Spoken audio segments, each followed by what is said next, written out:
This is going to be a real video, so if you're soft, you want to go ahead and get out now. All right? People that want to learn something still here? Okay, great. How many of you know what your tomorrow is going to look like? You got a plan for it. Maybe you got a date. Maybe you got a baby shower to go to. Hang out with the homies. Maybe you're just going to be on YouTube all day. Maybe you're just going to sit on the couch, eat Cheetos, and watch the sunset. Right? Whatever it may be. Here's the affliction that I have. Right? Many of you are... There are different kinds of people in this world, right? You have people that are always going to strive to be a better version of themselves. And then you're going to have people that sink inwardly and regress in some way, shape, or form. And the reality is this.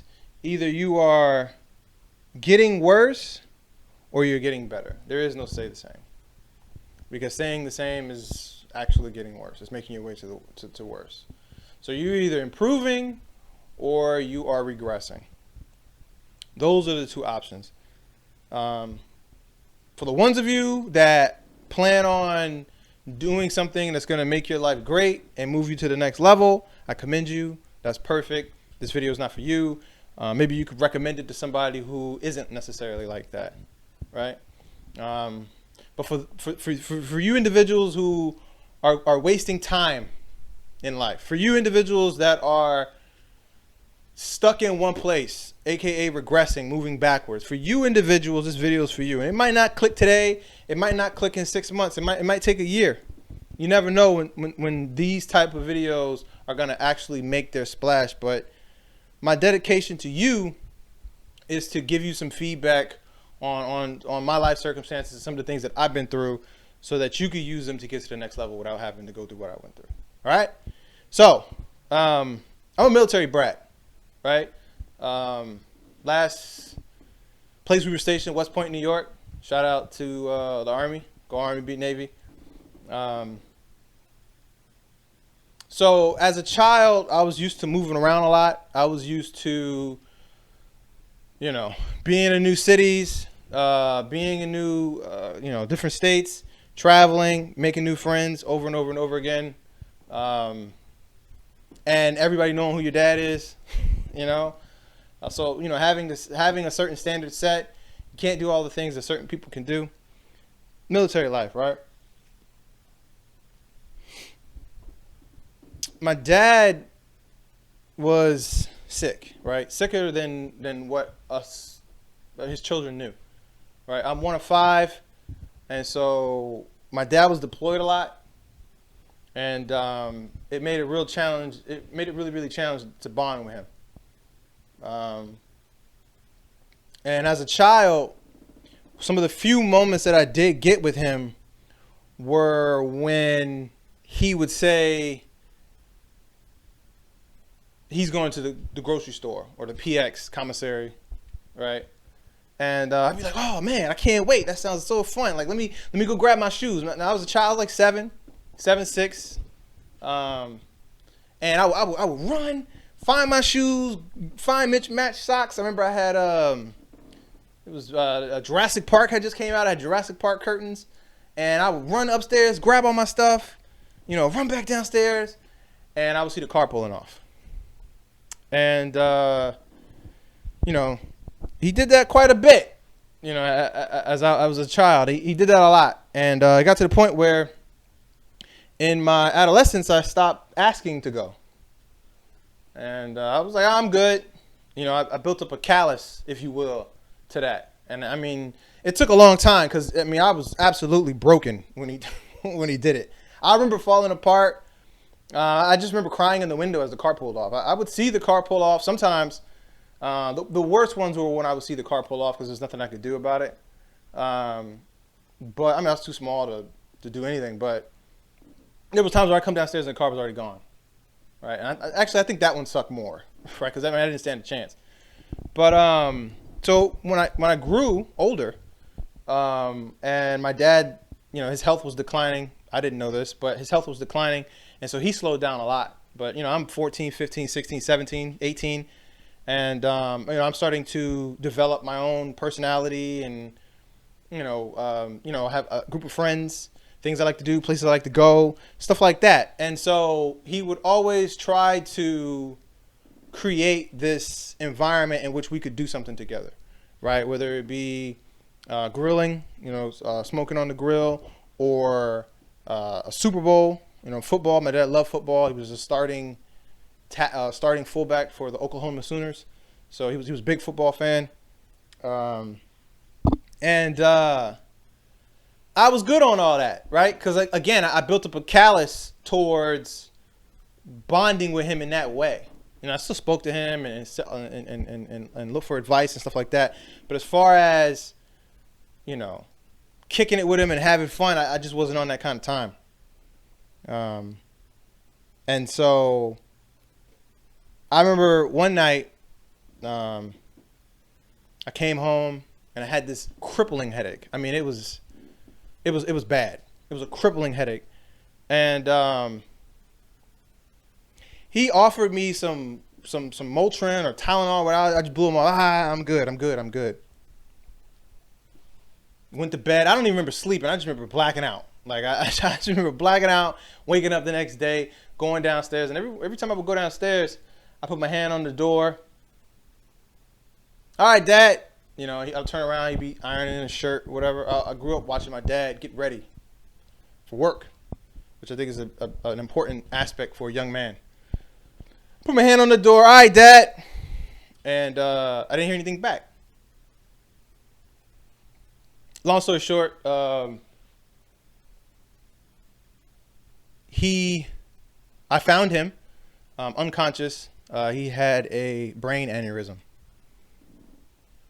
And that was it, And the thing about it is, when you lose a loved one, there's no wait one more second. There's no wait, let me get this in, right? The last conversation I had with my dad, I completely blew him off. And that's something that I got to live with every day. That's not something you just forget about. And so there's no discussion when you lose a loved one. In very rare circumstances, you might, fade into the next realm, peacefully with all the people you love around you, holding hands and saying that might happen. But the reality is, it's probably not. It's probably gonna be quick. It's probably gonna be ugly, and it's probably not gonna be anything you can do about it, right? And so that was challenging. That was very challenging. I've never told that before. I've never told anybody that before. And so I want to share this with you. 3 months later, our house burnt down. All the way down. And anybody knows anything about fires, excessive fires and stuff like that, like when things get charred, like it might not get burnt all the way up, but it gets charred and it's unusable. And so our house burnt down. So not only did I lose my father instantly, I lost everything that he ever owned or had given me instantly.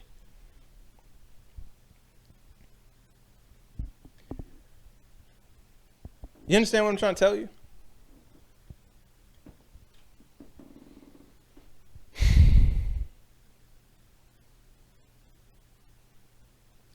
A lot of people don't come back from that. A lot of people don't recover. A lot of people, regress. I'm one of 5, so I would like to say that some of us were able to turn that tragedy into something, useful, right? To use that as fuel. And I'm going to get into that later on. But to use that into something, as the ignition for the ambition, as I said in a different video.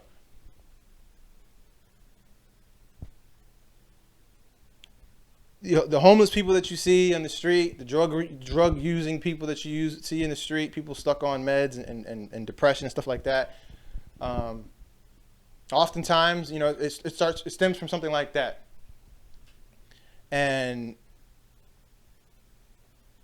the moral of the story, the net of it, is that you need to make sure that the people you love and that the people that you care about, you let them know every day. Every day. They should be annoyed by how much you're telling them that you love them. because in an instant, like it could be all gone. It could be literally in flames. And there's nothing that you can do about it but sit back and watch. I watched my father be unconscious for probably about a good, I don't know, 3, 4, 5 minutes before I actually called my mom downstairs because I just couldn't move. And that same paralysis was the exact same paralysis I had when my house burned down. I remember I was in school and people, like my best friend ran up to me and was like, dude, your house is on fire. And like, I was like, man, I mean, like, you would never believe somebody if they told you that. But somebody had a photo. And when I got there, my mom was just outside, you know, staring at it, like the flames. And so what I want to embark on with you in this journey is for us, we need to constantly spread and empower the people that we care about and that we love about to a nauseating fashion, because you never know.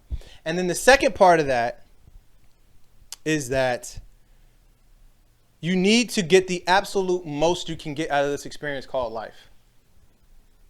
As humans, we have the greatest version of what's possible in life. So if there's something that you're thinking about doing, do it. Don't hold back. You never know what your last day is going to be, or the people that are around you is going to be. So if there's anything that you think that you want to go after and try, go for it. Go for it. That is your right. Now, I'm not saying throw all your responsibility and stuff out the window, right? I mean, you got to make adjustments, you know, and gradually get to where you want to be. But with all that being said, the